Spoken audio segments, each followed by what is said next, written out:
Bismillahirrahmanirrahim. Alhamdulillahirabbil alamin wassalatu wassalamu ala sayyidil mursalin wa ala alihi wa sahbihi ajma'in. Rabbi syrah li sadri wa yassir li amri wahlul 'uqdatam min lisani yafqahu qawli. Subhanaka la ilma lana illa ma 'allamtana innaka antal alimul hakim. Wala haula wala quwwata illa billahil aliyyil azim.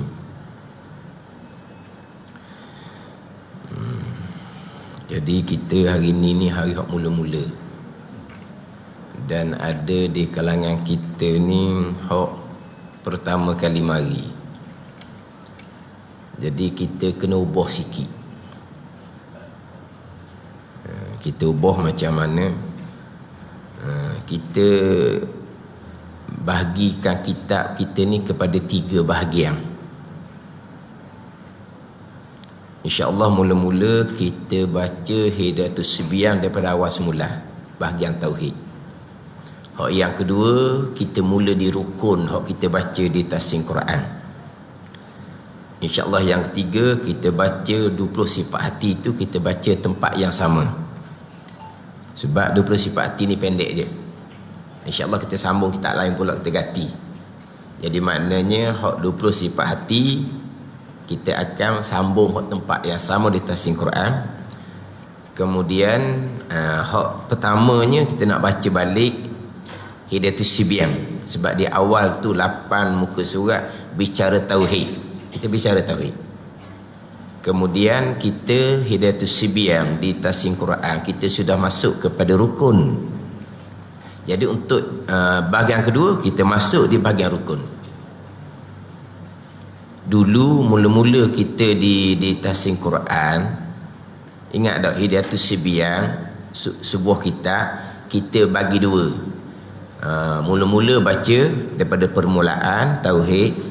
Bahagian kedua kita mulai dengan syarat sembahyang. Ingat tak dulu? Lepas habis bahagian tauhid, kita syarat kita sambung, barulah kita ganti dengan kitab 20 sifat hati. Bukan gitu? Jadi sekarang ni insya-Allah kita akan bagi 3. Cuma bagi 3 ni masa kita 1.5 jam. Boleh tak kalau tambah, boleh 10 minit lagi, 1 jam 40 minit. Hari ni insyaAllah kita berhenti 10.40 lah, sebab kita mula 9.10. Kita mula 9.10, sekelas kita 1.5 jam. Jadi insyaAllah kita berhenti 10.40. Jadi insyaAllah minggu depan ni kita start pukul 9, kita berhenti 10.40. Mana? Tambah 10 minit je. 10 minit je. Jadi kira ginilah. Jadi kita baca daripada awal 40 minit. Kita masuk pada rukun sembahyang 40 minit. Kita masuk 20 sifat hati itu 20 minit. Jadi 1 jam 40 minit. Jadi minta 10 minit je tambahnya. Jadi mana oleh kerana ada hak pertama kali mari, jadi kita ambil Hidayatus Sibyan, ambil daripada awal. Kemudian hak di rukun tu maknanya kita tak boleh nak sambung hak syarat takbir tu. Kita kena ambil daripada rukun niat. Ambil di rukun niat. Mana undur sikitlah hak bicara rukun tu.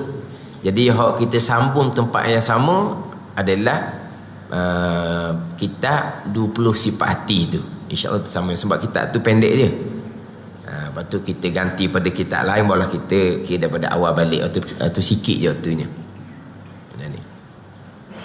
Jadi maknanya kalau orang baru mari ni, dia bolehlah mula daripada awal kitab Hidayatus Sibyan.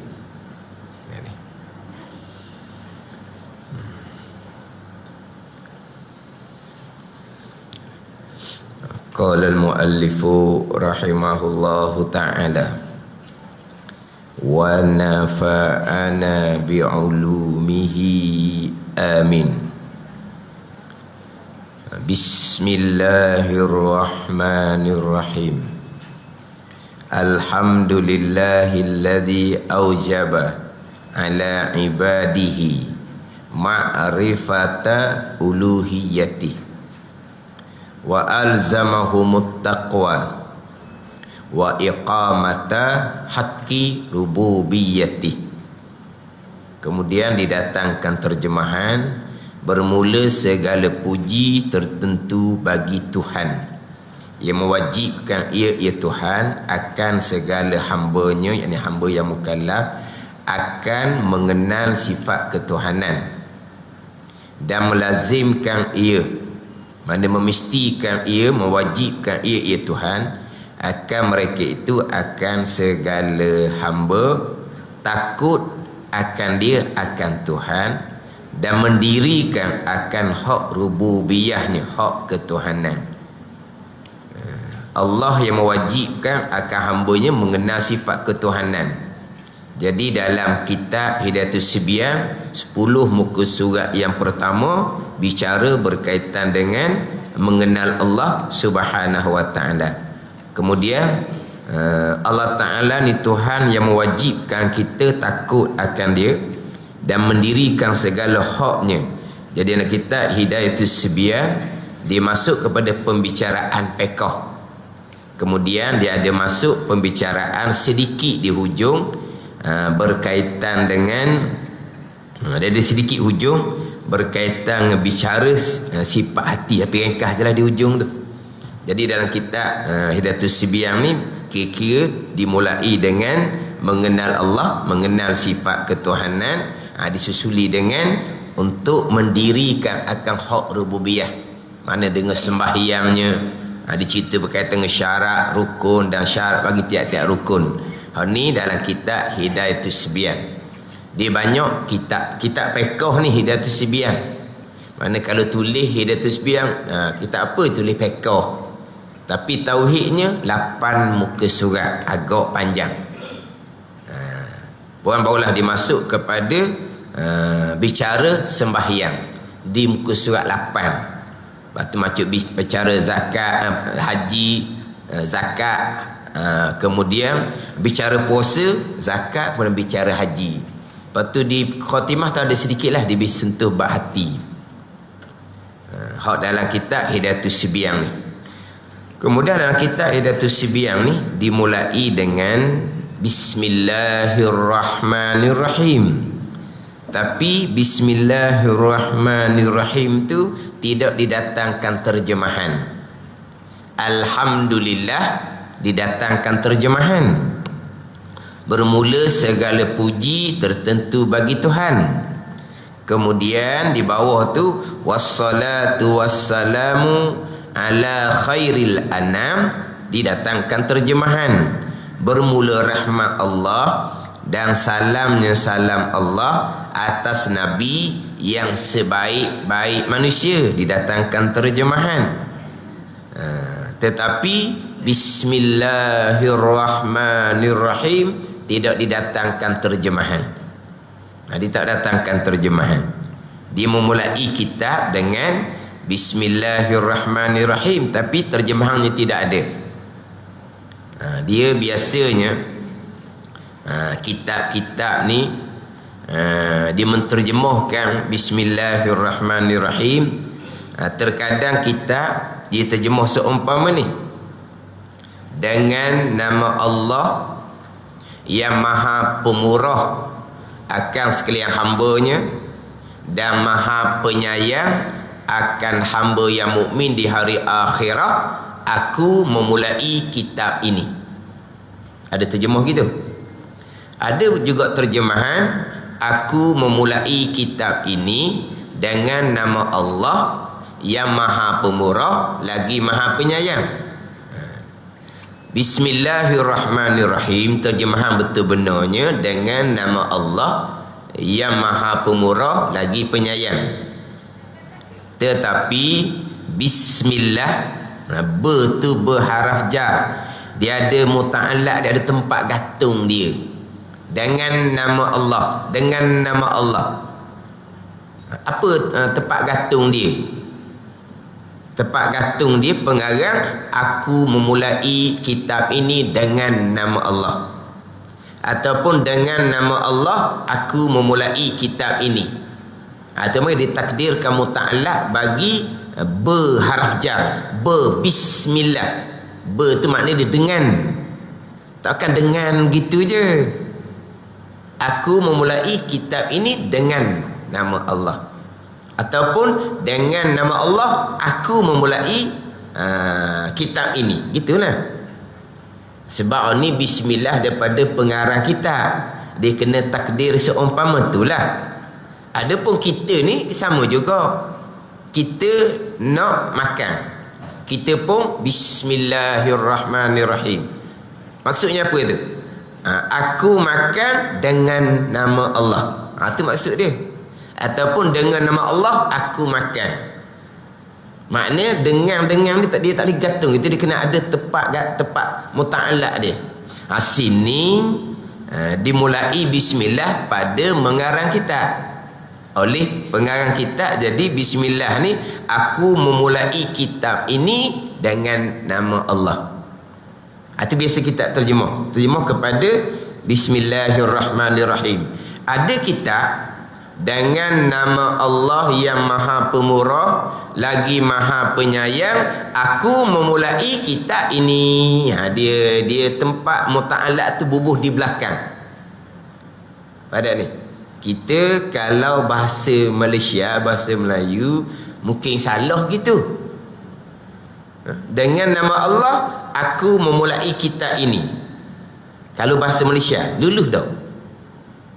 Luluh dah. Bahasa Malaysianya, aku memulai kitab ini dengan nama Allah, barulah luluh dah bahasa Malaysia. Kalau tulislah ni orang sekolah, dengan nama Allah aku memulai kitab ini, cikgu marah lalu kot dah. Ke mana? Lepas tu kedudukan kita ni okey ni. Sebab kita di tasing Quran duduk atas kursi belaka. Di masjid Sultan Muhammad bin Qusar ni ada standby kursi tu. Mana nak kursi boleh ambil. Kalau macam cik nak ambil kursi duduk depan ni pun boleh, ada masalah. Suka pula dah. Cik pun duduk jauh belakang gitu. Minggu depan kalau berasa nak duduk depan ambil kursi, bubur sini. Dak ni kapek keras ni, dak calonnya. Kalau kapek comel tu letak kursi bakat lah, tahu apa ke bakat bekas kaki kursi tu. Tapi kalau hot ni keras ni tak bekas ni. Makna kalau cik berasa nak duduk depan, susung sini. Jadi jauh. Jadi nak tanya-tanya tak boleh dah lah. Kan cik nak laung gitu. Mana boleh belah depan ni. Jadi ni minggu pertama ni ada orang tak jumpa pintu lah. Tak jumpa macam-macam ni. Tak ada orang masuk kat belakang tau. Saya masuk kat belakang, parking belakang. Parking depan ni tak jauh mana? Tak jauh. Saya pasti kat belakang tu. Tapi kat belakang tu jalan masuk tu lah. Kalau orang tak biasa tak jumpa jalan masuk tu. Speed sikit. Speed tu okey je. Tapi tak jumpa jalan. Nak masuk kat belakang ni. Dia kalau belakang ni ni. Kalau orang uzur sikit, ada tu parking untuk orang uzur tu. Rapat dengan masjid tu ada tu. Parking untuk orang uzur. Kalau kita uzur, kita parking situ. Tempat orang uzur tu. Kalau kita tak uzur, kita parking tempat orang uzur, tubik tu buat kecok lah. Tubik buat kecok. Apa tu? Dah parking tempat orang uzur, jadi pun tubik buat kecok. Sampai dalam masjid, jalan betul. Ada tempat parking orang uzur pun ada. Lepas tu sebelah parking orang uzur tu pun, kalau ada lagi orang uzur lebih daripada 2 orang, ada lagi tu, boleh bubuh pada ni. Tu lah sikit. Sebab dia parking belakang tu macam naik sikit tu kan. Tapi kalau kod sisi ni okey juga tau. Kod sisi ni okey jugalah. Sebab kod belakang tu nak masuk payah. Nak masuk tu payah sikit. Lepas tu kira hak ni kita tengok-tengoklah macam mana nak letak. Orang lelaki tak ada letak kursi dah. Tak ni ada letak kursi. Tak ada letak kursi.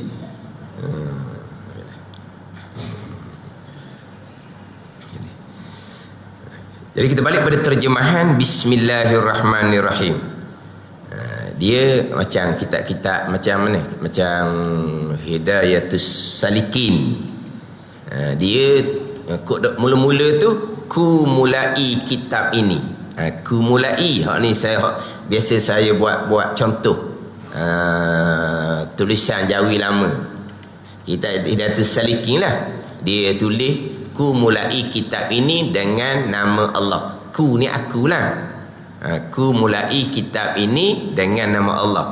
Tapi biasa saya ambil kitab Hidayatus Salikin tu sebagai contoh tulisan lama. Ku mulai, ku satu kalimah. Mulai satu kalimah. Ku ni pula ku tu rekah dah. Akulah sepatutnya. Tapi ku saja. Ku saja ni kaf waw. Gitulah kita biasa dah. Ku ni kaf saja. Kemudian kaf tu disambung dengan mim lam alif ya. Ada. Ku aku tu lah. Tapi ku bukan kaf waw. Kaf suti je. Ku. Tak apalah.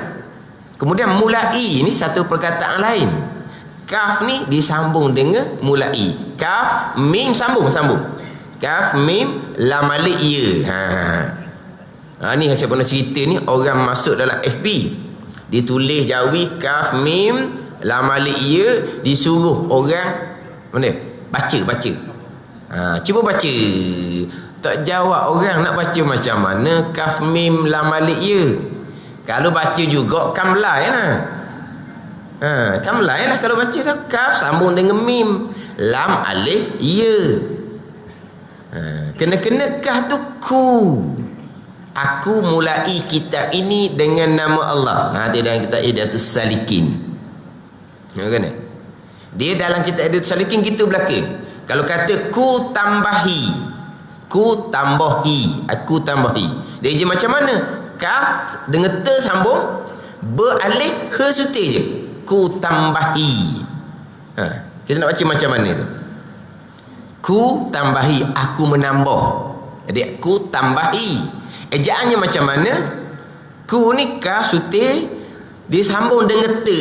Te, mim, be, alif, lepas tu he suti. Apa nak baca macam mana? Ku tambahi. Kalau tak biasa kita jawab ketembah. Ketembah apa gitu. Ku tambahi. Ni. Ni saya biasa buat contoh kitab Jawi lama. Jangan duk berani-berani nak cuba nak baca tak Jawi lama, nak mengajar pula belajarnya tidak, boleh jadi macam-macam lah.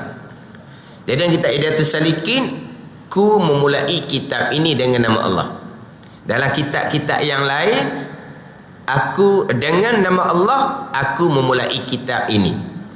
Dia boleh belaka tu, bubuh muta'allaq, tempat gantung dengan nama Allah ni. Apa dengan nama Allah ni? Dengan nama Allah aku memulai kitab ini. Aku mulai kitab ini dengan nama Allah. Ni kalau ikut kaedah Arab boleh belaka. Cuma yang aulanya, yang lebih utama, muta'allaq bagi haraf jar tu kena duduk belakang. Atau comel. Dengan nama Allah yang amat pemurah lagi amat penyayang, aku memulai kitab ini. Satu lagi comel. Ini cerita kaedah bahasa Arab ni. Dan memang kitab Jawi, walaupun bahasa Melayu bukan bahasa Arab, kebiasaan kitab Jawi dia menggunakan kaedah bahasa Arab. Yang ada ni, dia menggunakan kaedah bahasa Arab. Jadi hak comelnya, dengan nama Allah aku memulai kitab ini. Sebab yang pertama, supaya tidak waham, tidak kesamaran dengan bahawa kitab bukan memulai dengan nama Allah. Dimulai dengan aku memulai kitab ini dengan nama Allah. Jadi dengan nama Allah bismillah jadi kat depan lah sikitnya, tak duduk depan. Kita bismillahirrahmanirrahim nak duduk depan sekali. Hak mula-mula sekali. Tiba-tiba bukan dimulai dengan nama Allah, dimulai dengan aku memulai kitab ini dengan nama Allah. Jadi bismillah duduk dalam duduk jadinya. Jadi untuk elok kesamaran seumpama tu terjemah dengan nama Allah. Jelas. Dengan nama Allah mula-mula ni, bismillah mula-mula ni. Barulah aku memulai kitab ini. Tu lebih comel. Kaedah bahasa Arab. Bukan bahasa Malaysia, bukan ni. Satu laginya apabila letak aku memulai itu di belakang, muta'alaq tubuh belakang, sepatutnya aku memulai kitab ini dengan nama Allah. Tiba-tiba kita hudud depan, kita pergi buh belakang. Dengan nama Allah aku memulai kitab ini. Dia ada satu faedah pula, satu kegunaan pula. Faedah apa? Faedah hasar dia panggil. Faedah hasar. Hasar ni kita kena ambil faham gitu je. Terjemahan biasanya tersimpan. Tersimpan ni kita tak apa-apa nak faham molek, sebab tersimpan ni macam kita simpan barang, ni bukan. Tersimpan ni dengan makna terjemahan tu akan keluar perkataan jua. Hanyalah, sajalah. Dipanggil hasar. Ada ni. Jadi dengan nama Allah jualah aku memulai kitab ini. Keluar jualah. Dia terbalik seumpama tu. Hak jelas nyata ni, hak jelas nyata. Hak Fatihah kita tu. Iyyaka na'budu wa iyyaka nasta'in. Akan dikau ya Allah kami sembah. Tak terbalik tu. Kalau ikut bahasa Malaysia kita, aku sembah akan dikau ya Allah. Dan aku minta pertolongan akan dikau ya Allah. Tu barulah susun molek. Tiba-tiba iyyaka na'budu wa iyyaka nasta'in, akan dikau ya Allah kami sembah. Perasan tak tu terbalik? Dia panggil taqdimu mahku takhir. Mendahulukan perkataan yang sebenar duduk belakang. Mana sebenar duduk belakang? Akan Allah duduk belakang. Duduk depannya aku sembah akan dikau. Baru kena akan dikau duduk belakang. Tiba-tiba kita takdimkan, kita pun depan. Akan dikau ya Allah kami sembah. Yufidul hasra, bawa faedah hasar. Mana asal macam mana? Akan dikau jualah kami sembah. Jualah dipanggil hasar. Tidak kepada yang lain. Dan akan dikau jualah kami minta pertolongan. Tidak pada yang lain. Jualah ni hasar dia panggil. Pada asal. Tersimpan dengan bahawa hanya akan dikau sahaja. Itu hasar. Ada ni. Contoh ni lah. Hak nafi isbat tu lah. Tiada Tuhan melainkan Allah. Nafi, tiada Tuhan. La ilaha illallah. Kita isbat, kita letak melainkan Allah. Kenapa dakwa ayat? Bermula Allah ialah Tuhan. Bermula Allah ialah Tuhan. Tiba-tiba kita mulai dengan tiada Tuhan melainkan Allah. Apa guna nafi kemudian isbat letak melainkan Allah? Hasar juga. Tiada Tuhan melainkan Allah dengan makna Allah jua Tuhan. Itu hasar dia panggil. Atau kita kata Allah je Tuhan. Allah saja Tuhan. Allah hanyalah Tuhan. Tak ada Tuhan lain dah. Itu dia mana? Hasar. Mana kita faham hasar gitulah. Cuma terjemah hasar ni tersimpan. Tapi kalau sebut tersimpan, belum tentu lagi kita faham apa makna tersimpan. Maksud tersimpan ni hak keluar perkataan jualah, sajalah, hanyalah. Kalau kita cakap ni, nak contoh ni. Kita cakap sama kita. Kita janji pada pukul sekian-sekian kita pakat keluar, kita pakat gotong royong. Contoh. Kita pakat keluar, kita pakat gotong royong. Sanggup belaka. Sanggup belaka. Siapa masa seorang je klik-klik mari. Contoh. Nak we jadi hasar macam mana? Tok mari belaka malaikat mamat. Ada ni, faham tak tu? Nak tanya lagi orang lain? Tak tanya dah. Sebab apa? Sebab tok mari belaka malaikat mamat. Kenapa? Mamat jualah yang mari. Bahasa Melayu kita ada juga. Kalau tanya, siapa hok mari? Mamat mari. Kita kata mamat mari. Dak hasar kalau kata mamat mari. Orang akan tanya balik. Dah kan 2-3 orang janji nak mari kan? Mamat je mari. Dia orang tanya pula nak isah tapi kalau tanya siapa mari, kita berjawab tok mari belaka malaikat mamat. Tanya lagi orang lain. Tak payah tanya dah. Kalau tanya kita siapa mari, mamat mari. Tak puas hati jawapan tu. Takkan mamak je mari. Tadi kan 2-3 orang janji sanggup nak mari kan. Orang akan tanya dah orang lain macam mana. Sebab jawabnya mamak mari. Tak hasar dia panggil. Tak tersimpan. Tapi kalau jawab siapa mari, tok mari belaka, cakap saja je malaikat mamak. Apa dah?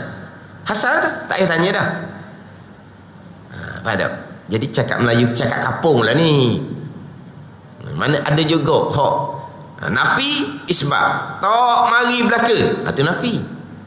Bukan tak mari habis malaikat mamak. Itu isbat. Faedahnya apa? Mamak je hok mari. Dah. Arti dia panggil khasar. Kita khasarnya hok nafi isbat la ilaha illallah. Khasarnya iyyaka na'budu wa iyyaka nasta'in. Terbalik. Hasarnya dengan nama Allah aku memulai kitab ini. Dengan nama Allah jualah aku memulai kitab. Terjemahannya mulai kitab ini. Tapi boleh jugalah sama kita aku memulai kitab ini dengan nama Allah yang Maha Pemurah lagi Maha Penyayang. Sebab mengarang kitab ni perkara yang bernilai pada syarak. Jadi perkara yang bernilai pada syarak disunatkan memulai dengan Bismillahirrahmanirrahim. Satu lagi kerana kenapa kau kita memulai Bismillahirrahmanirrahim? Yang pertamanya kerana mengikut akan susunan ayat Al-Quran. Macam mana susunan ayat Al-Quran? Mana ayat yang pertama Al-Quran? Bukan surah yang pertama ni. Surah yang pertama suratul Fatihah. Surah yang kedua suratul Baqarah. Ayat yang pertama Bismillahirrahmanirrahim. Ayat yang kedua Alhamdulillahirabbil alamin. Itu awal Fatihah. Jadi kita pun tiru Quran jugalah.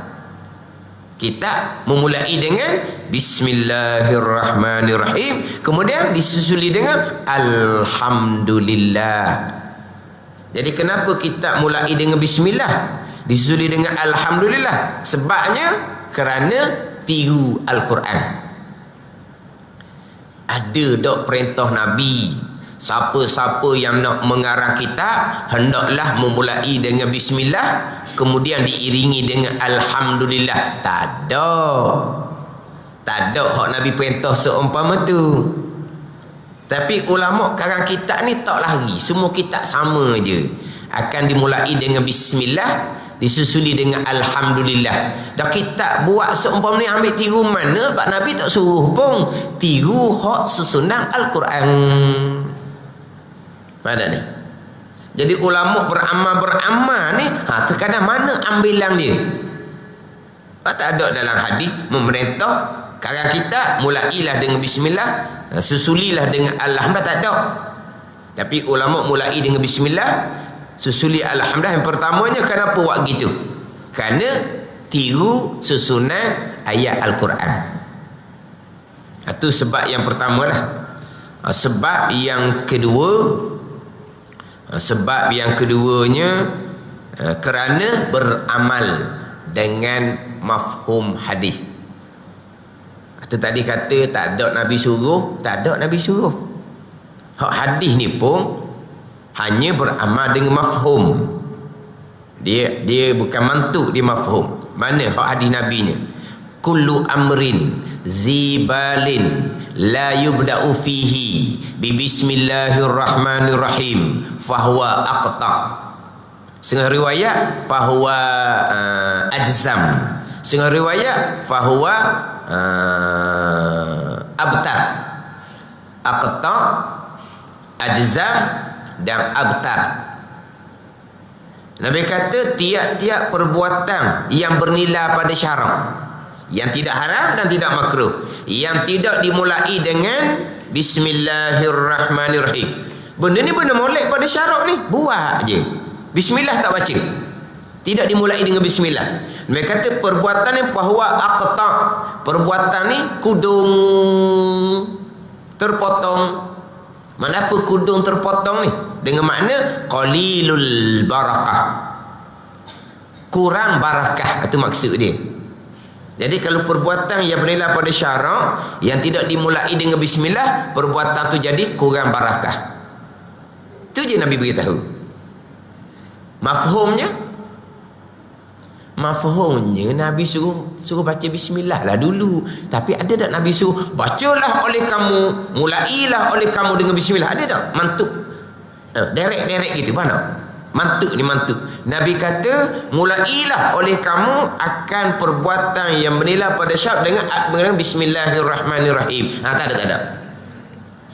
Nabi hanya kata tiap-tiap perbuatan yang bernilai pada syarat. Banyaklah ni sekarang kita.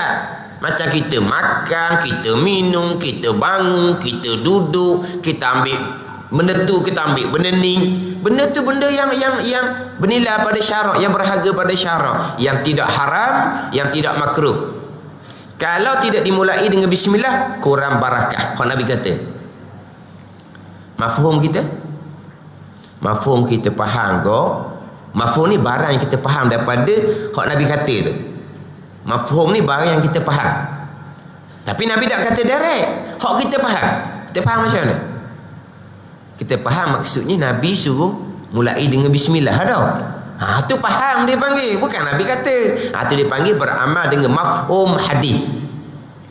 Bukan mantuk hadis. Kalau mantuk hadis ni Nabi kata direct. Macam mana? Tiap-tiap perbuatan yang daripada syarak, hendaklah kamu memulai dengan bismillahirrahmanirrahim. Itu je lah. Nabi suruh memulai dengan bismillah. Ni tak Nabi tak suruh.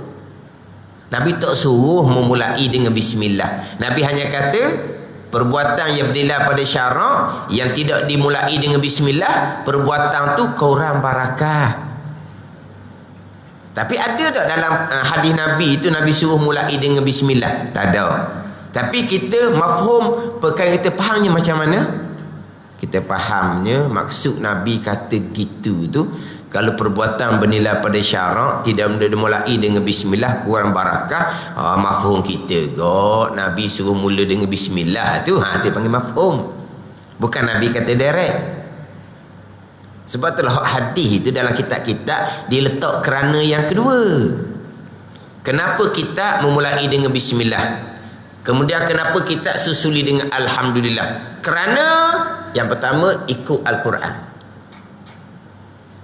Barulah yang kedua kerana beramal dengan mafhum hadis. Kenapa tak letak beramal dengan mafhum hadis itu? Sebab yang pertama, sebab tak ada Nabi perintah dalam hadis itu. Cuma mafhum sahaja. Jadi letak kerana yang pertama, tiru Al-Quran yang memulai dengan bismillah, yang disuli dengan alhamdulillah. Kemudian barulah pergi kepada beramal dengan mafhum hadis Nabi sallallahu alaihi wasallam. Mafhumnya macam mana? Memanglah kita nak pekerjaan kita tu barakah, kenalah mulai dengan bismillahirrahmanirrahim. Ni kitab-kitab ni, benda yang bernilai pada syarak ni, mulailah dengan bismillahirrahmanirrahim. Barakahlah. Barakah ni pula benda yang maknawi, bukan benda hisi. Mana barakah? Saya nak tengok stokok. Tu hissi, benda zahir, bukan maknawi. Apa panggil apa? Subjektif ke apa panggil? Orang bahasa moden lah, apa? Subjektif ke apa? Faham tak? Jadi barakah ni boleh tunjuk tak? Stoko. Barakah tu. Oh, ni benda yang maknawi. Barakah ni bertambah kebajikan bangsa ketuhanan. Mana apa ni? Bertambah kebajikan agama. Mana bertambahnya? Kalau kita ni orang duk pakar belaka, tu bertambah kebajikan. Kalau kata barakah daripada makan minum, kita makan minum, gagah kitanya dengan gagah tu bertambah kebajikan. Tu barakah lah tu. Sebab kita ni makan minum sama je, semua makan minum, semua jadi sehat. Mana ni? Tapi daripada sehat tu pergi ikut mana? Pergi ikut pada bertambahnya kebajikan agama, barakah. Tak adanya. Daripada makan minum gagah tu buat kerja sia-sia banyak. Tu kurang barakah.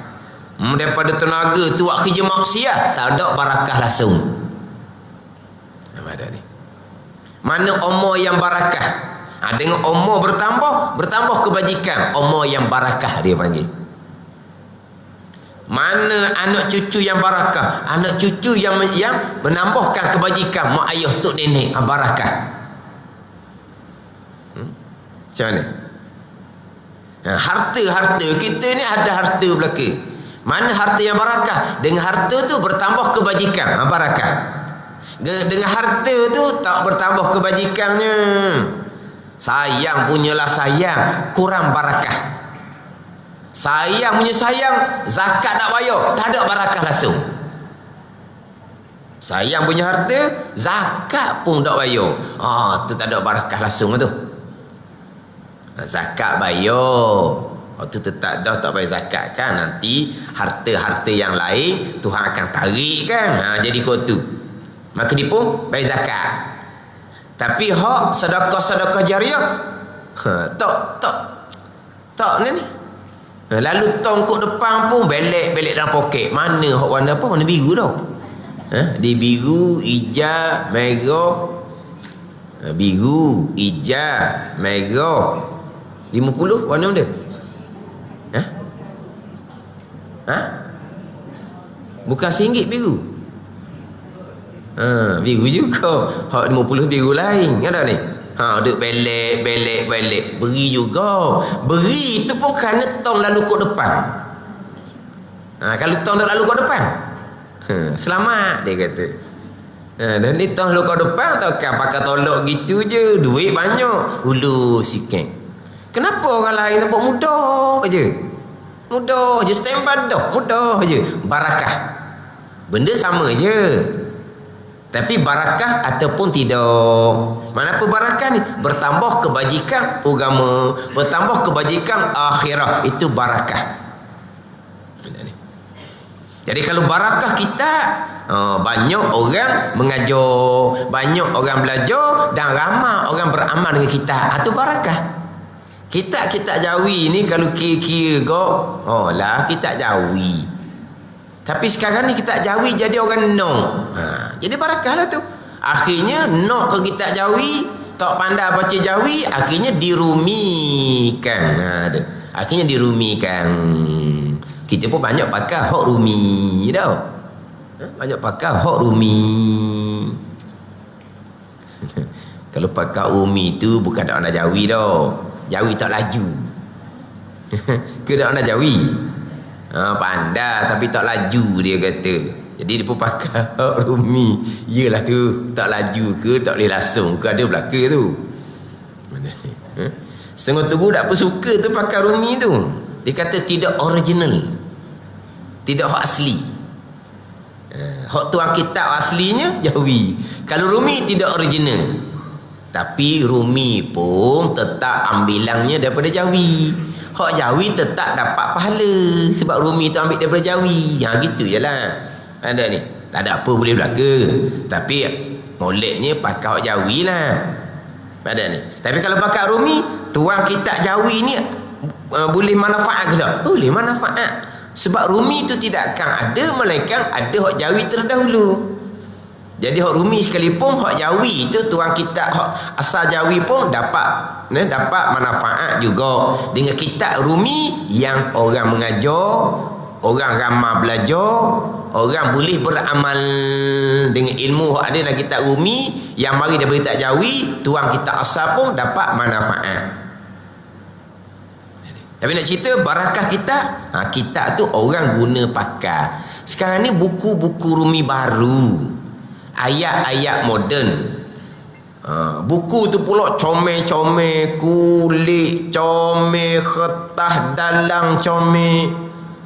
Tapi apabila nak di-highlightkan untuk dibaca, kurang sambutan.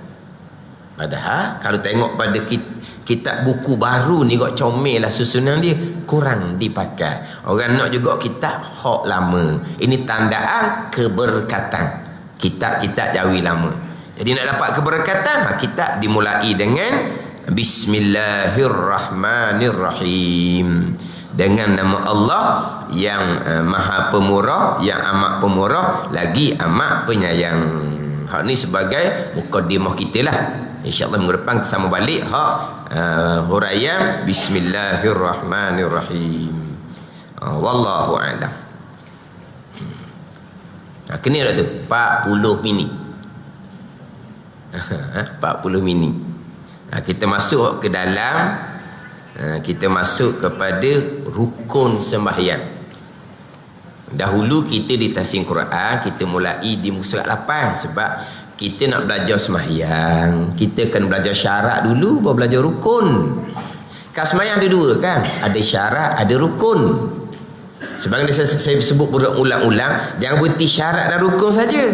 Syarat bagi tiap-tiap rukun. Ni baik. Kita duduk mati syarat rukun, syarat rukun. Syarat bagi tiap-tiap rukun tu kena faham molek. Rukun setakat bilang rukun 13, niat sampai ke tertib, tu budak-budak tu. Kita naknya syarat bagi tiap-tiap rukun. Ni. Mana syarat, sebab tu biasa saya ngaji untuk guru, dia tak berhenti syarat dan rukun. Syarat serta rukun, dan juga syarat bagi tiap-tiap rukun, dan syarat berjamaah tu duduk tinggal. Dia rekeh semua, dia apa? Dia sekali semua. Syarat dan rukun, dan syarat bagi tiap-tiap rukun. Syarat bagi rukunnya, syarat bagi rukun takbir, syarat bagi rukun qiyam, syarat bagi rukun Fatihah. Tu syarat bagi tiap-tiap rukun tu. Syarat bagi rukun sujud. Mana semua rukun ada syarat. Syarat tu nak kena ngaji. Lepas tu satu lagi waktu budak tinggal sebutnya, peringatnya syarat berjamaah. Syarat Jumaat tu Quran disebut. Biasa dia pun syarat berjamaah. Kita nak fadilah 27, kita sembahyang berjemaah. Berjemaah ni ada syarat dia. Kalau syarat berjemaah kita tidak lengkapkan, bukan tidak sah berjemaah dengan bahawa tak dapat fadilah 27, bahkan batal sembahyang. Ingat baik, kalau tidak melengkapkan syarat bagi berjemaah. Dan kitab Hidayatus Sibyan ni dia akan ceritakan syarat berjemaah. Ada kitab kita ni Hidayatus Sibyan, terjemahan dia petunjuk bagi orang, petunjuk bagi kanak-kanak. Itu asal makna dia lah, asal makna dia. Tapi Sibyan di situ petunjuk bagi orang yang baru belajar. Orang baru belajar ni dia kena belajar syarat bagi tiap-tiap rukun. Dia kena belajar syarat berjemaah. Syarat berjemaah.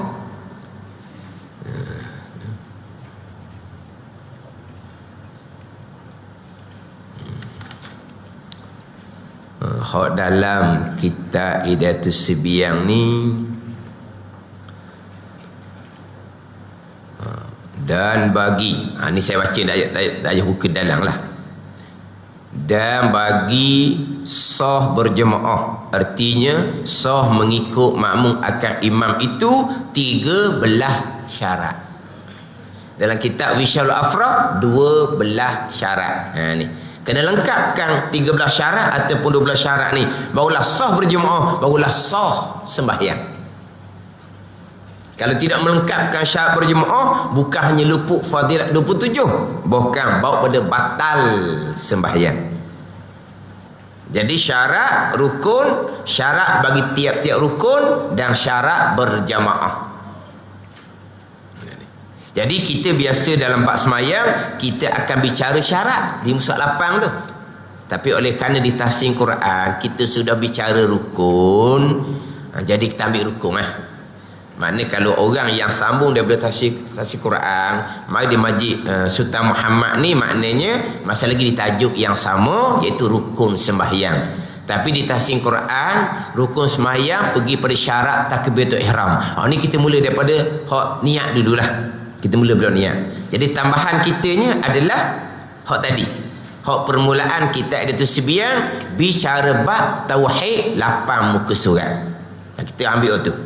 Kemudian untuk pekoh ni kita ambil di rukun. Kemudian insya-Allah kita 20 sifat hati tu barulah kita ambil di tempat yang samalah. Mana apa ni? Apa? Menang. Apa? Menang. Mana orang baru pun daklah kata tak boleh langsung orang baru pun. Mana ada juga daripada awal. Orang lama pun maknanya kalau mula daripada awal belaka kan Allah ulang pula sekali lagi, maknanya ada jugalah untuk orang hak sambung daripada tahsin Quran tu. Jadi kita hak yang kedua ni kita ambil di muka surat 15. Kita ambil di muka surat 15. Qala al-muallifu rahimahullahu ta'ala wa nafa'ana bi'ulumihi amin. Babun fi arkanis salat. Jumpa dah. Hak saya sebut muka surat ni hak jawi, hak rumi cari-cari sendiri. Hak rumi cari-cari sendirilah. Sebab saya tak ada rumi sebab hak jawi.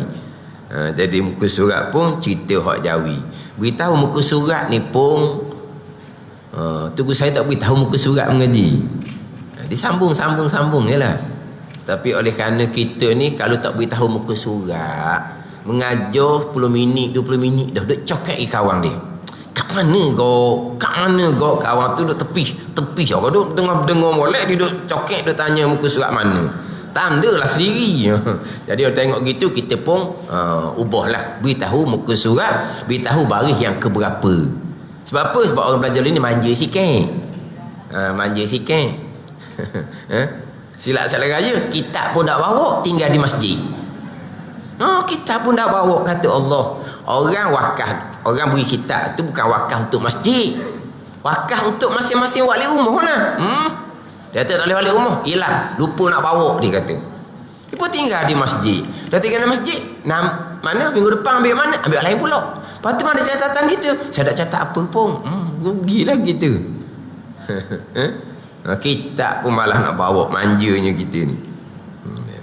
Babun fi arkanis salah, ini suatu bab pada menyatakan segala rukun sembahyang. Dia rukun syarat dia sama je. Ma yatawaqqafu alaihi sihatus salah, barang yang terhenti atasnya oleh sah sembahyang. Rukun sama, syarat sama. Nak sah sembahyang terhenti atas rukun, nak sah sembahyang terhenti atas syarat, sama. Yang bezanya rukun ni wahwa juz'um minhu, wahwa juz'um minha. Rukun ni lah juzuk semayang. Mana juzuk semayang? Takbir. Mana juzuk semayang? Berdiri. Mana juzuk semayang? Membaca Fatihah, rokok, sujud atau rukun. Ada pun syarat perkara yang terhenti atasnya oleh sah semayang sama macam rukun. Tapi syarat bukan perbuatan semayang. Ke perbuatan semayang ni mengambil wudu? Bukan. Ada beza antara syarat dengan rukun. Sama-sama pada perkara yang terhenti sah sembahyang. Tapi rukun itulah dipanggil juzuk sembahyang. Perbuatan sembahyang itu dipanggil rukun. Bermula rukun sembahyang itu 13 perkara. Ini kita masyhur 13 perkara. Kalau kita kata 14 perkara ke 17 perkara ke, tak usah duk kejut lah. Kita masyhurnya rukun 13. Buka satu kitab, contoh saya baca kuliah Isyak malam ni di Masjid Ladang, lepas Isyak tu kitab Fathul Mu'in pekok. Rukun semayang ada 14. Ada 14. Ada satu kitab rukun semayang ada 17. Tak usah kejut lah, sama je. 13 ke, 14 ke, 17 ke. Kalau hak 18 baru beza. Hak 18 ni ditambah satu rukunnya, niat keluar daripada semayang. Niat keluar daripada semayang. Sebagaimana niat dalam takbiratul ihram, niat masuk semayang rukun, niat keluar semayang ketika assalamualaikum pun rukun juga. Ini pandangan tak ini. Lepas tu dia jadi 18 dalam kitab Iqna, 18. Sekarang kita nak semayang, ada rukun niat semayang dalam takbiratul ihram, permulaan semayang. Di salam tu pula penghujung semayang. Rukunnya apa? Niat keluar semayang. Hal ni pandangan daif lah. Hal ni pun tidak berapa digalakkan kita beramal. Sebab apa? Sebab dia ada risiko. Risiko macam mana? Sebelum kita beri salam, kita niat dah keluar semayang, batal lalu dah. Jadi risiko tu besar. Sekarang niat keluar semayang, kena niat ketika assalamualaikum. Macam niat masuk semayang itulah. Ketika mana? Allahu Akbar. Itu niat masuk semayang. Lepas tu niat keluar ketika assalamualaikum. Ketika niat keluar. Ada ni. Tiba-tiba kita niat keluar dulu, niat berhenti dulu, kita assalamualaikumnya belum, batal sembahyang. Sebab tu kata kurang digalakkan beramal walaupun ada pandangan mengatakan wajib rukun sembahyang. Sebab apa? Sebab salah niat tu sebelum daripada memberi salam, sembahyang dia batal. Kan kita sembahyang ni kan, kita wajib kekalkan niat sembahyang. Ada? Kita wajib kekalkan niat semayang. Kekal pada hukum ni, bukan kekal hakiki. Kekal niat semayang apa? Jangan niat lain. Jangan niat berhenti semayang. Atau mana kekal apa gitu? Pada ni. Macam saya bicara hak bab wuduk tu. Hak ayat di Terengganu FM tu kan. Wuduk wajib niat kekal wuduk sampai ke basuh kaki. Wajib kekal niat. Kekal niat macam mana? Aku berwuduk. Bukan. Kekal niat dengan bahawa jangan palingkan niat wuduk pada niat lain. Tu mana kekal. Kalau palingkan tak jadi wuduk.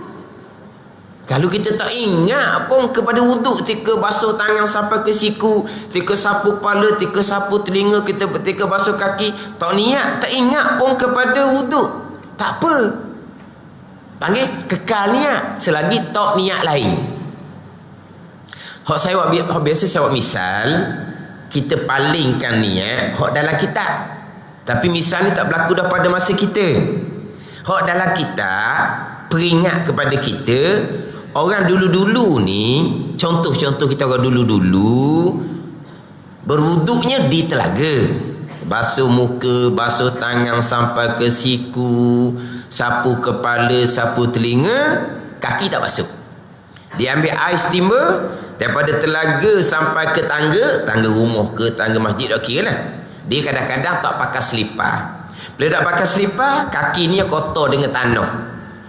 Sampai di tangga rumah dia tu, dia pun basuh kaki. Tiba-tiba niat basuh kaki nak menghilangkan tanah di kaki. Dia sudah palingkan niat, dia sudah tidak kekalkan niat, maka basuh kaki tu tak jadi basuh kaki wuduk, dia kena basuh kaki semula. Sebab apa tu? Dipalingkan niat.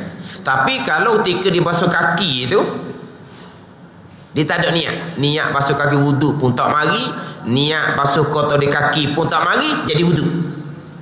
Jadi wudu lah, jangan niat lain je. Niat lain, niat apa? Niat nak basuh kotor di kaki, tak jadi wudu. Tak jadi wudu basuh kaki tu lah. Lepas tu macam mana ni? Kena basuh kaki semula. Sebab apa? Sebab dia tidak kekalkan niat. Dia tidak kekalkan niat. Sebab apa? Dia paling niat wudu kepada niat basuh kotor tanah di tapak kaki. Kemudian ada orang tanya. Ni tanya orang ni boleh jadi terbuka masalah. Selepas basuh muka ditanya, tiba-tiba telefon jatuh dalam kolong. Dia pun masuk tangan dalam kolong, niat dia apa? Niat dia nak selamat telefon. Dia pun nak keluar telefon daripada kolong. Tangan basah ni. Sebelum masuk tangan dalam kolong, muka beres dah basuh. Bila muka beres dah basuh, bukan tertik wuduknya tangan pula. Boleh tak jadi basah tu pakai ya wudu? Kamu niat apa tadi? Niat nak selamat telefon. Tu dah kekal niat wuduk tu. Tak panggil basuh tangan wudu. Lepas tu mana? Kena masuk tangan semula lah. Tak ada basuh sampai ke siku. Tak jadi sebab kamu palingkan niat kepada nak selamat telefon.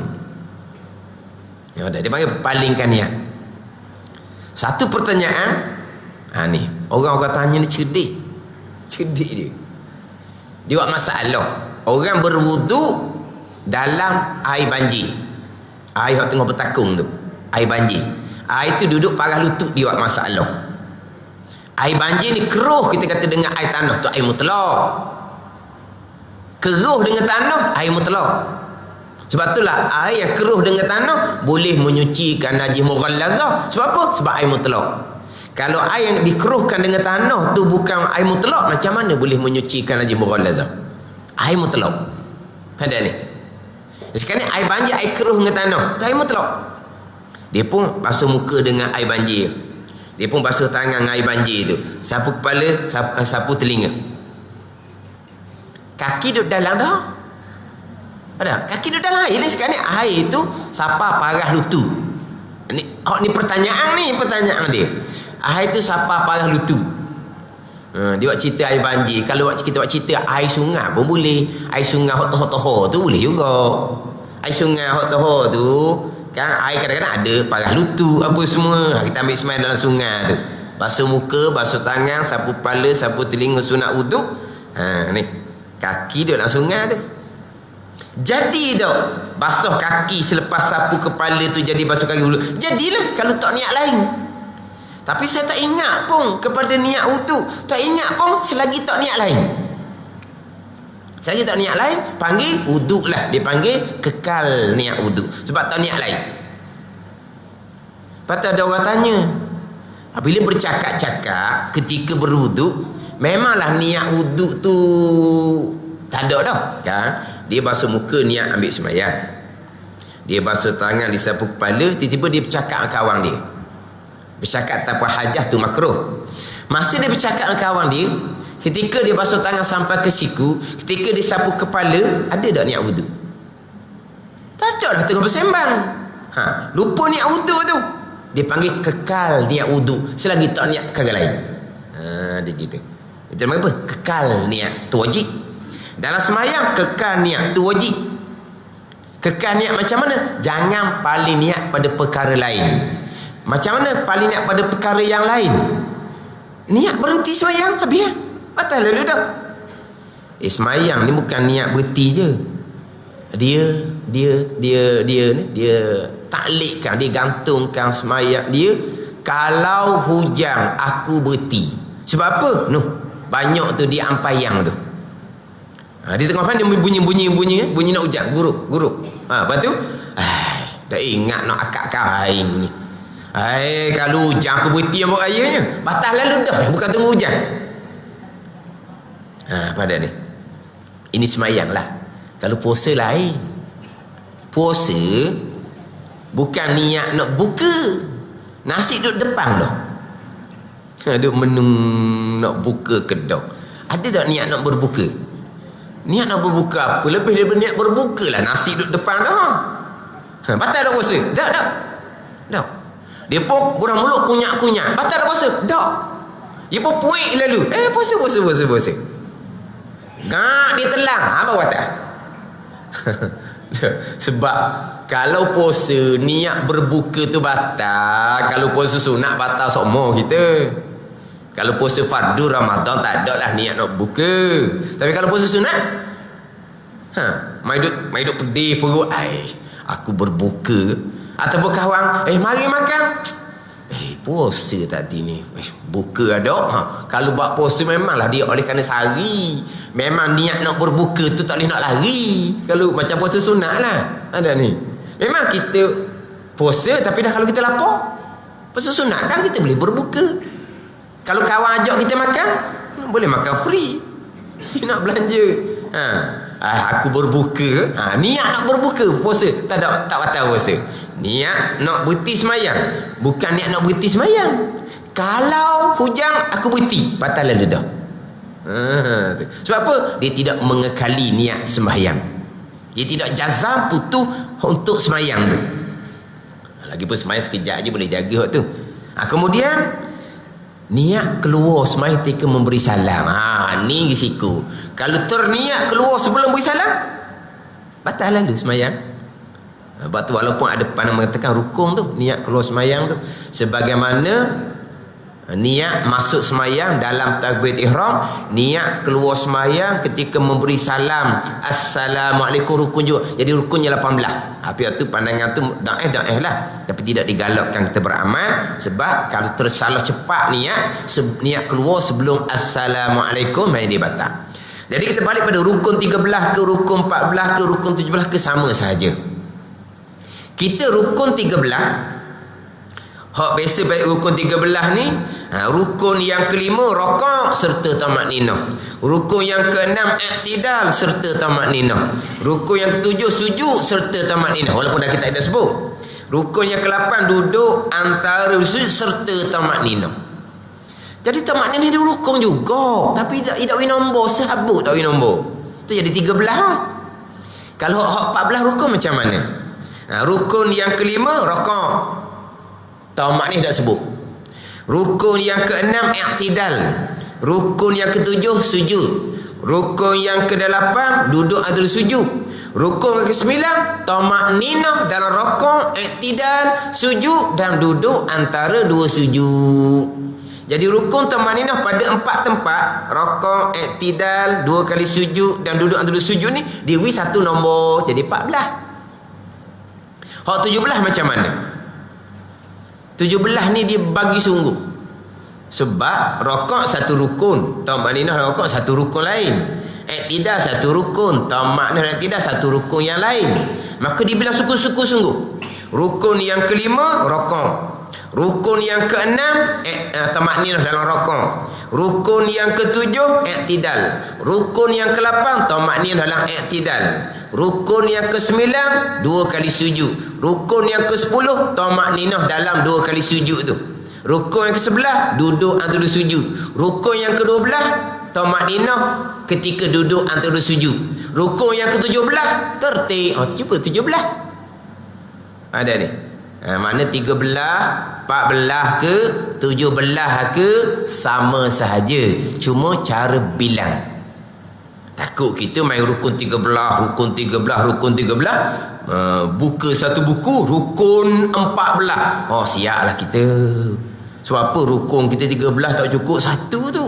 Dah cukup satu batas semayang tu. Dah 14 ni. 13 sama 14 je.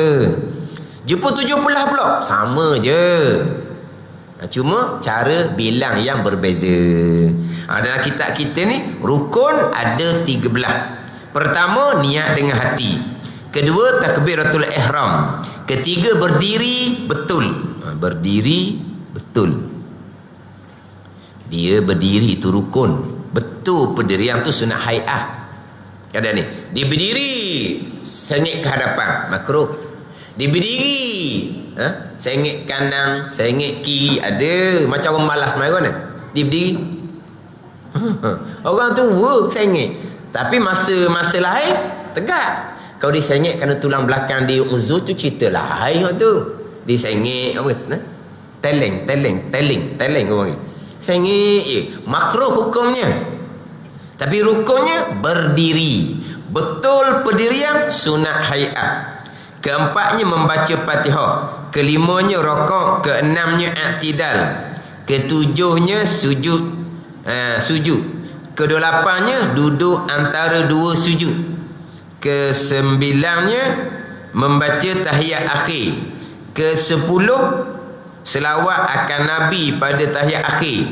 Kesebelas duduk bagi keduanya, duduk bagi tahiyat akhir dan duduk bagi selawat.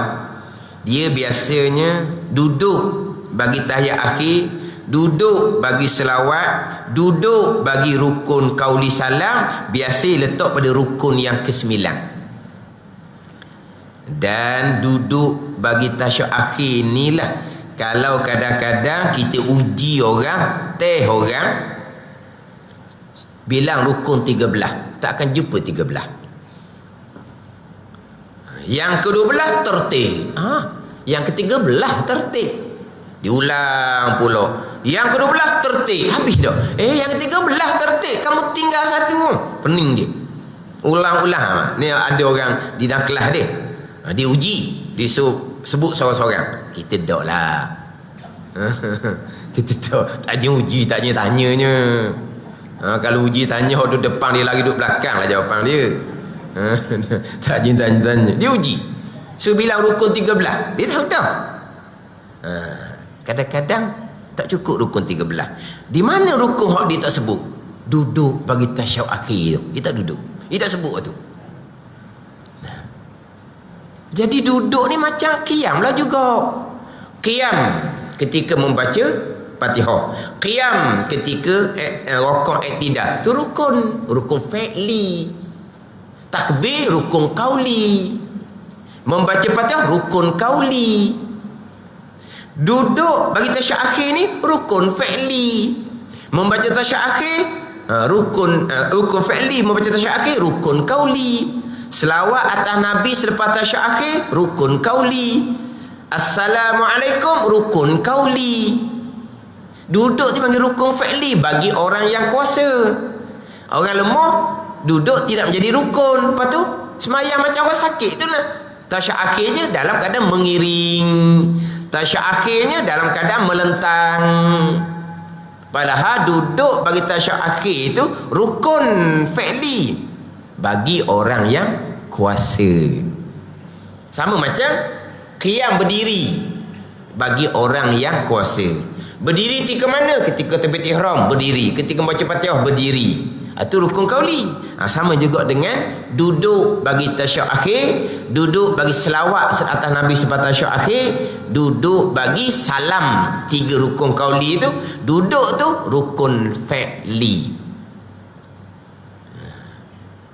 Sebab dia kata dia teh dalam kelas dia tu seorang tak cukup rukun 13. Tempat mana dia tahu dah. Duduk tu orang takkan bilang. Rukun yang ke-8 duduk antara sujud. Rukun yang ke-9 membaca tasyahud akhir. Rukun yang ke-10 selawat atas Nabi selepas tasyahud akhir. Rukun yang 11 memberi salam. Rukun yang 12 tertib. Oh, tak cukup lah. Mana kita kalau teh? Cukup dah rukun 13? Cukup? Nampak pengongnya tu? Cukup dah kalau teh. Mana kita wayak dulu baru tanya kalau teh cukup ke tak? Tak teh, tak uji awal-awal. Kalau uji. Teh kita rukun 13 kita bilang tak duduk tu. Duduk apa lagi dah? Membaca tasyahud akhir tu rukun qauli. Duduk bagi tasyahud akhir, bagi selawat, bagi salam. 3 tu rukun qauli. Duduk tu rukun lain. Itu rukun fi'li. Lemah daripada duduk, mengiring dan melentang. Tapi rukun qauli tasyahud, selawat, salam tetap wajib kena baca. Mana? Bilang duduk tu rukun 13. Kan kamu dak ni sungguh ni. Dia teh dalam kelas dia waktu tu dah dia kata seorang tak cukup.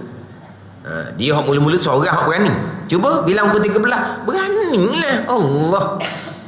Tanya rukun 13, nak marah pun dah tahu. Tanya apa rukun 13 kau orang tua. Macam budak-budak kita orang tua ni. Dia pun bilang. Bilang 12. Bilang 12. Lepas tu kawan-kawan tu, dia tanya, dah lain tolong ah. Pengong masing-masing. Sebab apa? Masing-masing bilang gitu juga. Tak payah nak tolong lah. Oleh senyap, tolong je. Sama juga sama-sama dah cukup senyap. Mana dia tinggal? Duduk tu. Rukun fi'li tu dia tinggal pada bilang. Buatnya buat. Pandai ni. Bukan kata siapa rukun 13 tak cukup tak sah semayang. Bukan. Dia tak cukup pada bilang. Tapi pada buat mesti dah dia duduk. Tapi tak sedar duduk tu rukun fi'li. Membaca tasyahud akhir tu rukun qauli. Berdiri rukun fi'li. Takbir Fatihah rukun qauli. Lain-lain tu. Samalah dengan duduk ni. Barulah cukup 13 rukun. Kedua belahnya memberi salam. Salam pertama. Salam kedua sunat hay'ah. Salam pertama rukunnya Assalamualaikum warahmatullah sunat hay'ah. Bukan rukun. Assalamualaikum ketuk. Hak memang nak kentut dah ni ketika tasyahud akhir ni. Tahan. Assalamualaikum bunyi. Warahmatullah tak ada kata. Sah semayang. Dah warahmatullah itu sunat hay'ah. Dah kan memberi salam yang pertama rukunnya Assalamualaikum. Itu rukun. Warahmatullah itu sunat. Salam yang kedua kita maklumlah itu sunat hay'ah. Cuma lepas salam yang pertama kalau kentut ingat baik, jangan salam yang kedua. Salam yang pertama beres dah lah, itu rukun yang terakhir. Adapun ketiga belah tertib pada kebanyakan rukun tersebut, tertib tu awak tu daripada awal lagi dah. Atau tertib tu daripada awal lagi dah. Jadi rukun terakhir salam yang pertama. Jadi Assalamualaikum kentut. Jangan salam yang kedua. Walaupun bukan rukun sembahyang, tetapi masih lagi perbuatan sembahyang. Namanya sunat hay'ah. Tiba-tiba kita salam yang kedua dalam keadaan wuduk kita sudah tidak ada. Kita salam yang kedua dalam keadaan kita tidak cukup syarat suci daripada hadas kecil. Sebab kita sudah kembali berhadas kecil dengan kentut. Jadi kita salam yang kedua dalam keadaan syaratnya tidak cukup. Kita salam juga kedua sebab tak sedar lah. Mana pernah kita salam sekali? Kita sembahyang ada tak salam sekali? Tak pernah. Melainkan kalau mana tergesa-gesa tu mungkin ada lah. Anak tengah menangis, tu salam pertama tu kita bangun lalu dah. Tu jarang-jarang berlaku lah. Memang kita salam 2 kali. Bila salam sekali kentut, kita rasa macam tak selesai, tak cukup. Tak cukup lah sebab belum salam yang kedua. Padahal kita sudah kentut, sudah berhadas kecil. Tersalam kedua haram hukumnya. Sebab apa? Sebab kita buat rukun ibadah. Salam yang kedua dalam keadaan syarat suci daripada hadas kecil sudah tak ada dah syarat tu. Hukumnya haram. Dan ada pandangan kata letak batal semayang. Apa batal no? Salam yang pertama kentut, okey, semayang sah. Di salam yang kedua saja batal lalu semayang. Itu pandangan kata lah. Gini contoh. Ini saya biasa buat bandingan. Orang perempuan pukul 5 petang, pukul 6 petang dia bulan Ramadan datang haid. Pukul 5, pukul 6 datang haid. Bila datang haid tak cukup syarat sah puasa. Apa syarat sah puasa? Suci daripada haid dan nifas. Bila datang saja haid, puasanya batal. Tapi lewat dah ni. Pukul 5, pukul 6, pukul 6.30. Biar batal pun aku nak puasa juga sampai ke maghrib, haram hukumnya. Sebab apa? Sebab dia kosak puasa dalam keadaan syarat puasa sudah tidak cukup sebab dia sudah datang haid. Haram hukum dia. Lepas tu macam mana? Tak puasa lah. Sebab apa? Sebab haid datang tau. Tapi adakah perlu kena makan sikit kuih sutir ke? Adakah perlu wajib minum air setengah? Tak perlu. Tapi ada orang kata wajib tu kena makan kuih sikit sutih tak apa dah. Minum air setengah tak apa dah, wajib kan. Sebab apa? Sebab nak membatalkan puasa dengan makan kuih sutih. Nak membatalkan puasa, orang puasa batal dah dengan keluar hik yang. Takkan batal nak batal sekali lagi. Macam ni. Cuma jangan kosak puasa. Macam mana kosak dak puasa? Allah tanya pula. Kosak lah. Aku dak puasa dah kerana hik mari pukul 6.30 siang kat aku, nanti qada kena qada sehari semula. Sebut kata kosak dak puasa dak reti. Ambil kuih sutih makan. Ambil air setengah minum. Kosak dak puasa dah tu. Waktu timbul kata kena makan sikit tu, dak syarat makan. Syaratnya jangan kosak puasa. Macam mana jangan kosak puasa? Ambil kuih sutih senang kira dengan payung mana pun dak puasa. Hak tak bolehnya Allah biarlah hik mari pun batal pun nak puasa juga tunggu sejam setengah jam lagi, hukumnya haram. Sebab apa? Sebab kita kosak ibadah puasa dalam keadaan syarat sudah tidak cukup, suci daripada haid. Macam tadilah kita salam yang kedua dalam keadaan sudah tidak cukup syarat sah sembahyang, suci daripada hadas kecil. Jadi rukun yang terakhirnya adalah salam yang pertama.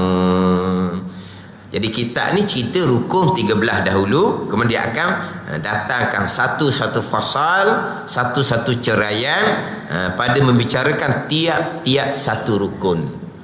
Rukun niat dibagi kepada 4 bahagian. Hak semayang hak wajib kosok saja. Hak semayang hak wajib kosok dan ta'ayyun. Hak semayang hak wajib 3, kosok, ta'aruf, ta'ayyun. Hak semayang hak wajib 4, kosok, ta'aruf, ta'ayyun, ta'ayyun nafsah. Dia ada 4 nak kena niat. Ni dah kita ada tu sibiang.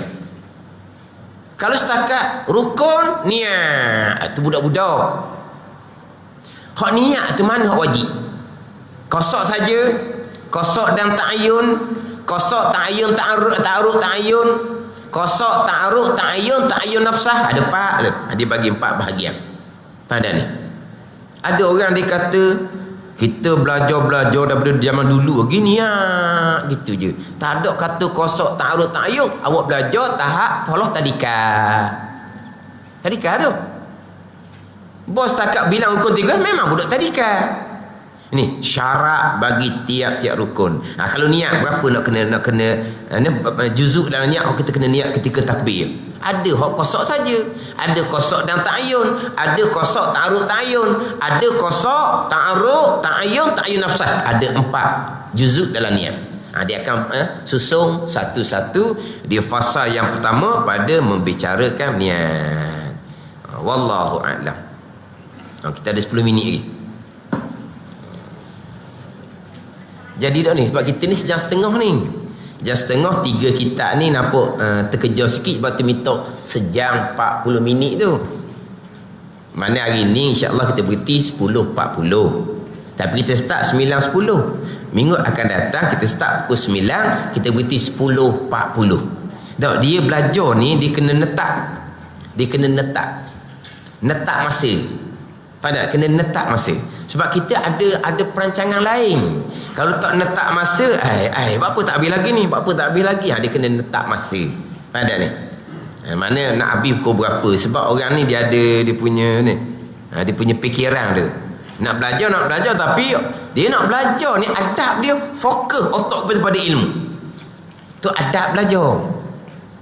Kita nak belajar ni ada 7 adab. Kita kena jaga adab belajar. Yang pertama kita belajar kena buang riak, ujub, takabur, hasad, kena buang tu dulu. Tu adab belajar.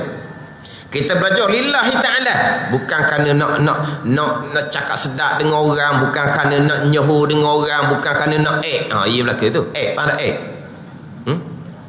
nak lah. Sungguhlah budak ni pandai bukan ni action. Gong gitu gong. Sini ramai gong ni jangan main. Tu gong lain tu. Tu gong lain. Kena buang waktu belakang tu. Belajar lillahi ta'ala. Kita belajar, kita kena fokus otak kita kepada ilmu. Sebab ini ilmu agama, bukan ilmu main-main. Ini ilmu agama. Penentuan akidah kita sebenar, amal ibadah kita sebenar, bukan gaya. Gaya aku okey tu gaya ditipu oleh syaitan kalau tidak disertai dengan ilmu. Ada ni, kita fokus nak belajar. Bayangkan kita belajar ilmu dunia daripada umur 7 tahun sampai ke umur 20, kita belajar, kita fokus ke tak? Dalam kelas sekolah kita fokus ke tak? Memang kita fokus ni, nak faham, nak lulus peksa ni. Belajar ilmu agama kita tak fokus. Nampak sangat kita bohong, kata nak dunia, nak akhirat, tak betul lah gitu. Jadi apabila kita tetap masa ni, maka tak lagi fokus. Macam gini contoh, masa saya ngaji dulu, saya biasa memang duduk depan. Duduk depan, jadi apa-apa hal kita lah kena.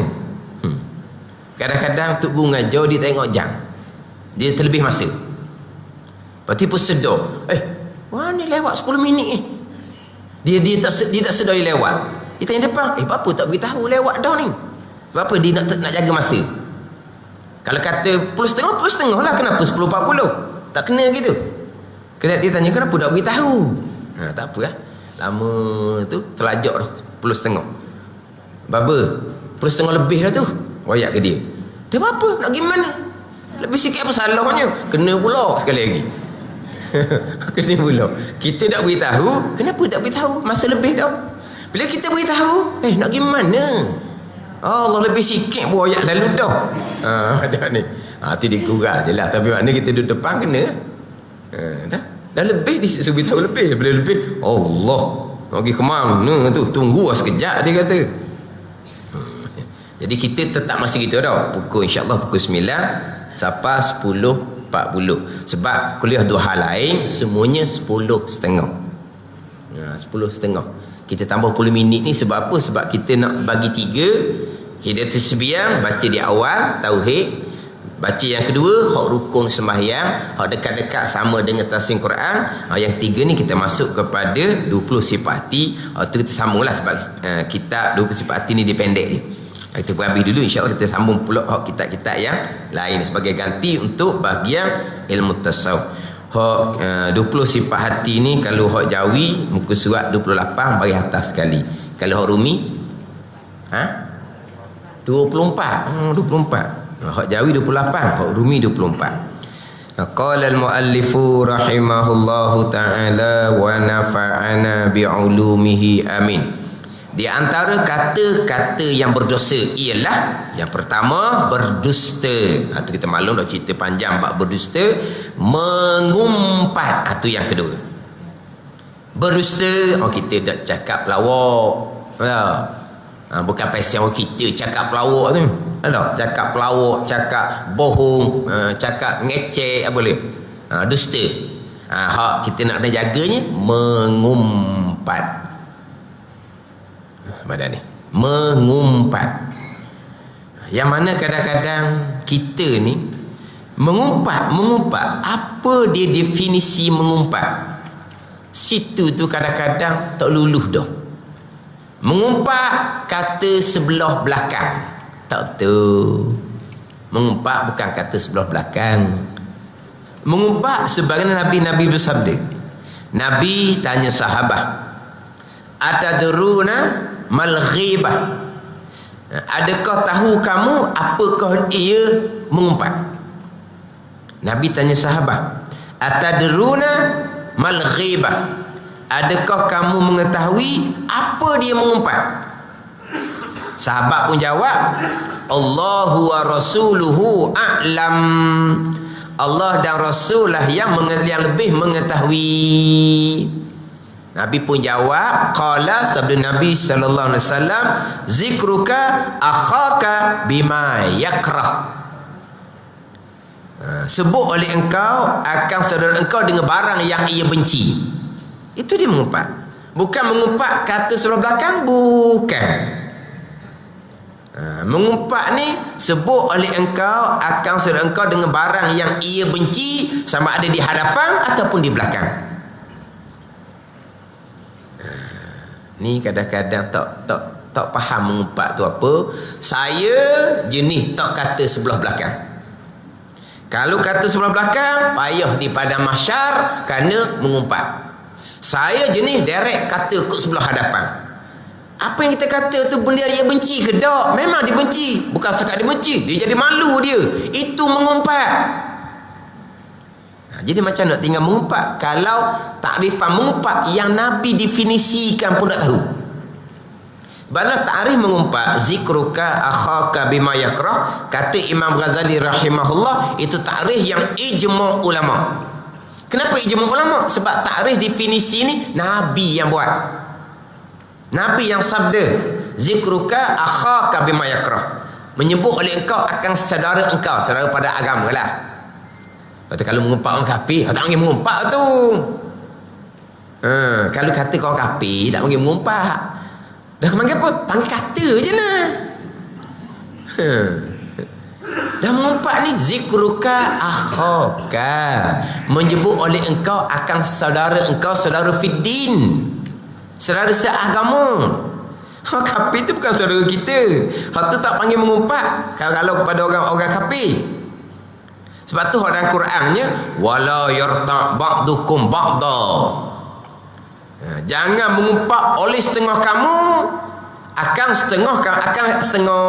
Jangan mengumpat oleh setengah kamu. Siapa tu? Allazina amanu. Siapa ingat ayat tu? Ayat tu panjang tu. Mana ayat dia? Ayat di hadapan dimulai dengan ya ayyuhallazina amanu. Ayat di hadapan. Kemudian di tengah tu wala yarta' ba'dukum ba'da ayuhibbu ahadukum an ya'kula lahma akhihi maita fakarihtumu. Hak di awal ayat dia. Dia surah Hujurat ayat yang ke-12. Depan dia ya ayyuhallazina amanu tau. Jadi wala yarta' ba'dukum ba'da, dan jangan mengumpat oleh setengah kamu wahai orang beriman akan setengah kamu. Mana pun ni larangan mengumpat sesama orang Islam, sesama saudara seagama. Adapun kata kepada orang bukan Islam, panggilnya kata, tak panggil mengumpat. Sebab dong kita terlajuk pula, mu kata kau kafir macam-macam. Bila mu nak minta maaf? Minta maaf apa? Tu kan mengumpat. Sayang dia kau kafir. Kata kau Islam tak apa. Gajah rima dia kata. Kau orang Islam. Kata kau kafir kawan dia. Bila kamu nak minta maaf? Kamu kata kau kafir. Kata kau kafir nak minta maaf apa? Tambah pula kalau kafir yang nak cari peluang untuk tindas orang Islam. Sama terlah lagi ni. Jadi kalau kata pada orang kafir itu bukan mengumpat. Mengumpat ni Nabi kata zikruka akhaka bima yakrah, menyebut oleh engkau akan saudara engkau seagama dengan barang yang ia benci. Itu dipanggil mengumpat. Sebelah hadapan ke belakang ke, itu dia mengumpat. Satu lagi orang kitanya, kita tak mengumpat, kita kata benda sebenar. Pulak dah. Nabi kata zikruka akhaka bima yakrah, menyebut oleh engkau akan saudara engkau dengan barang yang ia benci. Sahabat pun tanya Nabi, afara'aita in kana fi akhi ma aqul. Cerita akan aku ya Muhammad, jika ada pada saudara aku ni barang yang aku kata. Jadi kita kata tu betul. Kalau kita kata dia ni makan banyak, memang dia makan banyak. Kalau kita kata dia ni kedekut, memang dia kedekut. Kita kata begiang, memang ya. Inka nafi akhi ma'akul. Macam mana pula? Kalau ada pada saudara aku tu barang yang aku kata. Sebenar ni. Nabi pun jawab, inka nafihi ma taqul faqad ightabtahu wa illam yakun fihi ma taqul faqad bahattahu. Nabi kata, jika ada padanya pada saudara engkau barang yang engkau kata, maka sesungguhnya engkau telah mengumpat akan dia. Hak sebenar telah mengumpat. Dan jika tidak ada pada engkau barang yang engkau kata, maka engkau telah dusta, karut, fitnah akan saudara engkau. Hak sebenar telah mengumpat. Kalau tak sebenar tu panggil bohong, fitnah, karut. Yang pertama, mengumpat bukan kata sebelah belakang. Mengumpat kata barang yang saudara kita benci. Sama ada di hadapan atau di belakang. Mengumpat adalah kata benda sebenar. Kalau kata benda sebenar dipanggil bohong, karut, dipanggil fitnah. Ni ingat baik. Kita tak mengumpat kata sebelah hadapan, salah tu. Kita tak mengumpat sebab kita kata benda sebenar, salah. Definisi mengumpat pun tak kenal dah. Lepas tu nak pergi pula pada hukum mengumpat, haram ijma' ulama'. Khilafnya dosa besar ataupun dosa kecil. Kebanyakan ulama meletak hukum dosa besar. Mengumpat sekali fasik. Ni contoh tu imam. Dia mari ke masjid, nak bertugas dia tu imam. Di luar tu dia mengumpat. Tu imam ni fasik dah. Siapa lepas qamat, tu imam jangan naik, tu imam fasik dah. Fasik ke mana pula? Tadi tu imam mengumpat di tanah tadi tu. Dosa besar, fasik. Kalau tu imam fasik, kalau fasik tak sah dia tu imam ke? Makruh jadi imam. Makruh jadi imam. Pastinya kenapa? Kerana mengerjakan dosa besar walaupun sekali. Mana dosa besarnya? Mengumpat dosa besar. Ada ni. Tapi ada orang mengatakan mengumpat ni dosa kecil. Tapi dosa besar ke dosa kecil ke, mengumpat dosa dengan Adam tak akan lepas dosa walaupun dengan haji mabrur. Malaikat wajib kena minta maaf dengan orang yang kita umpat, minta maaf secara detail. Satu. Bukan minta maaf macam hari raya tu. Salah, minta maaf lah, halal lah, salah kata halal ni, minta maaf daripada hujung rambut sampai hujung kaki. Banyak dia minta maaf. Daripada hujung sampai hujung kaki. Minta maaf apa? Secara umum gitu je. Mazhab Maliki okey. Mazhab Hanafi tidak memadai. Dia kena tafsirkan. Satu dosa kita dengan seseorang, dosa dengan anak Adam. Di antara dosa kerana mengumpat. Cukup masa kita 10.42. Jaga masa. Lah. InsyaAllah minggu depan kita start pukul 9. Kita berhenti di 10.40. Wallahu a'lam. Bismillahirrahmanirrahim. Alhamdulillahirabbil alamin wassalatu wassalamu ala sayyidil mursalin wa ala alihi wa sahbihi ajma'in. Allahumma iftah alaina futuhal arifin. Allahumma allimna ilma akdamin wa fahimna famasabikin warzuqna ruqat talibin. Allahumma zidna ilman wa alhiqna bis salihin. Wa sallallahu ala sayyidina Muhammad wa ala alihi wa sahbihi wa sallam. Walhamdulillahi rabbil alamin.